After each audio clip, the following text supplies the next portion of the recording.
Joining us on set, I could actually probably touch him. Mike Reardon is here to talk about the Catholic Schools Foundation, the upcoming 32nd Annual Inner-City Scholarship Fund Gala. Thanks so much for being with us, Mike. Kevin and Claire, it's great to be here, and it feels like it's been forever. So I wish I got the memo, though. I didn't realize it was purple. I know. I'm a little disappointed. The last episode I saw was last Wednesday. I was hoping for the hat. But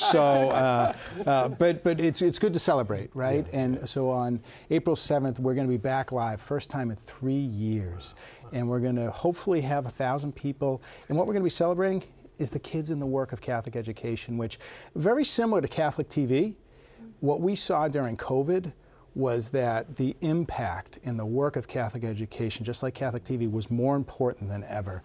What we saw changing the lives of kids and families and communities is really powerful. And we're going to celebrate that on April 7th. Wow, that's amazing. And so you've had 31 of these, sometimes virtual, sometimes in person, and you always have different sponsors, different guests. What can people expect for this year? What they can expect this year is going to be about the kids. Right? Like, this is why we show up to work every day. And so we're just going to tell the story of 3 students, all from St. Teresa's School in Somerville. Yeah. A little 4th grader.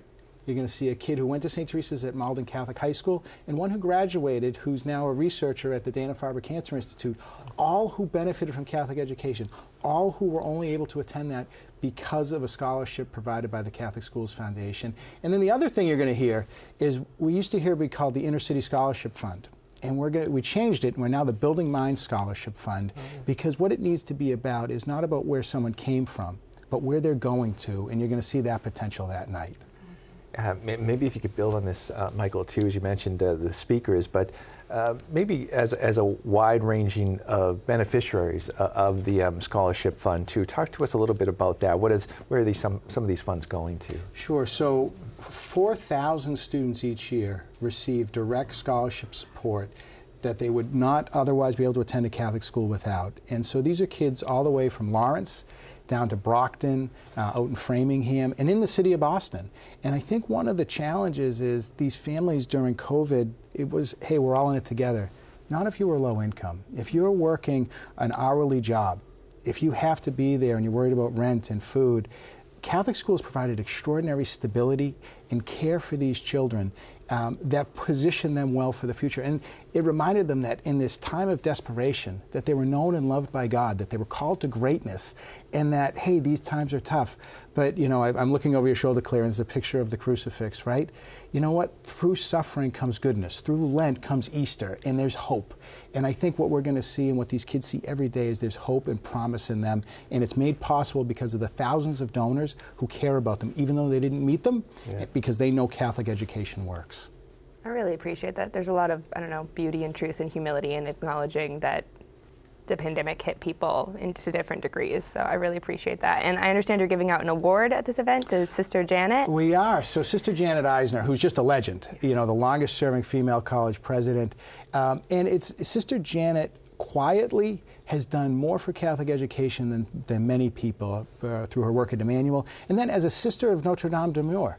Their legacy as sisters is so profound, always done quietly. And Sister is an extraordinary example of that. And we're proud to honor her with the Callan and Peter Lynch Award. And, the name Lynch, Peter Lynch, is synonymous with Catholic education here in the Archdiocese. He has given so much of his self in that. And so it's a wonderful way to recognize Sister Janet, who would not want the recognition, but she agreed to it because she knows it's good for the kids and the families, because that's what she's made her whole life about, is educating young people in the Catholic education. So, Mike, you've been at this for a few years now, and you talk about the special speakers that you're going to have. Talk about what it means to you to see speakers like you're going to have, to see the success that they've been through and how they've been affected by the work you're doing. Yeah, I'm wondering if that was a comment on the color of my beard from the last time I was here, Kevin, so I'll take that with a little grain of salt, but that's all right. The greatest joy in my job is meeting with those student speakers and hearing their stories. And then, even better, is 5 years later, 10 years later. I just received an email from a student who's a senior at Georgetown University this year, it was dicey. It wasn't sure he was going to go, but he was at Cathedral, They took good care of him. They got him on the straight and narrow. And that's the deal. The Catholic schools give these kids this opportunity to really achieve their God-given potential. And the greatest joy in my job every single day is to meet these kids and to see who they become, who God is calling them to be. And by the way, that doesn't mean they're all Catholic. Right? Yeah. It's because we're Catholic, we're showing them that there is something greater than themselves, and to learn to develop their own faith, and to become, again, who God is calling them to be. That's why I show up to work every day. Yeah, that's great. Amazing. And then how can people get tickets to the event? So if you go to our website, csfboston.org, there'll be a link right there. And we're also, again, we weren't sure this year, do we do live? Do we do hybrid? And I was talking to Bonnie from your team moments ago about, there's a lot of new things we're all trying this year. So we're trying, I know you guys are going to try some picture-in-picture stuff soon. My fingers are crossed for you. Well, we're going to try and do a live and hybrid, so that if people aren't comfortable, we want them to still be able to participate. So all that information will be on our website. But, we can't do this work. It's like you guys. We can't do this work without support.